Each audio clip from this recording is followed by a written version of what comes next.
The Government of Indian Act of 1919. First causes for the passing of Government of Indian Act of 1919. The defect of the Act of 1909, national movement during the First World War, Home Rule movement, Jallianwala Bagh Massacre, Clafford movement, Rowlatt Act and its impact. The memorandum published in 1916 to requested reform in nuclear future. Main provisions of the Act of 1919. The powers of the Secretary of State for India was reduced. The office of the High Commissioner for India was created. There will be 8 members in the Viceroy's Executive Council, and among them there should be Indians. The Viceroy had complete control over the finance of India. Only with his constant money bill were introduced. He was empowered to suspend any bill. He was to protect and look after the welfare of the Indians. He enjoyed emergency powers. He appointed the chairman of the legislatures. He framed rules for the smooth and successful functioning of Indian administrations. He controlled the foreign affairs. Central legislative. A bicameral legislatures was set up at the central and the Council of State and the Legislative Assembly. The Council of State had 60 members, including 33 elected and the rest nominated. The Legislative Assembly had 145 members, out of which 103 were elected, the rest nominated.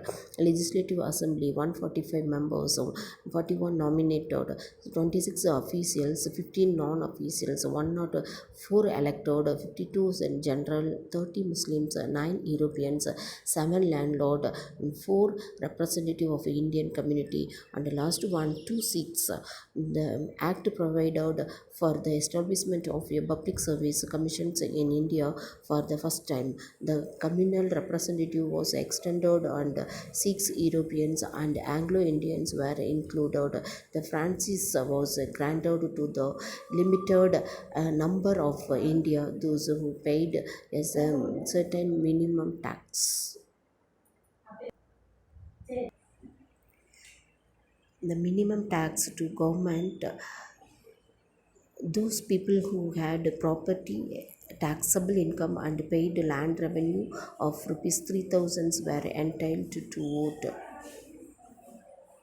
The act of introduced diarchy in the provinces. Diarchy means dual set of government, one of accountable and the other is not accountable. The subject of the provincial government were divided into 2 groups.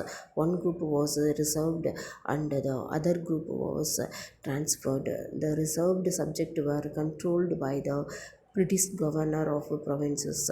The transfer subject were given to the Indian minister of the provinces. The reserved subjects. The reserved subjects were placed under the control of the governor.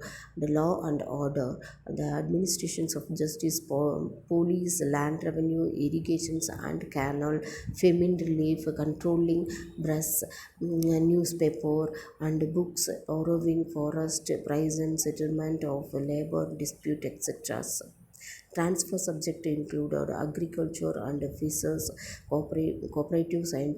scientists, cooperative societies, education, excise, local self-government, hospital, public health, industry, etc. Working of diarchy. The system of diarchy worked in the provinces for about 16 years, from 1921 to 1937. However, did not work satisfactorily.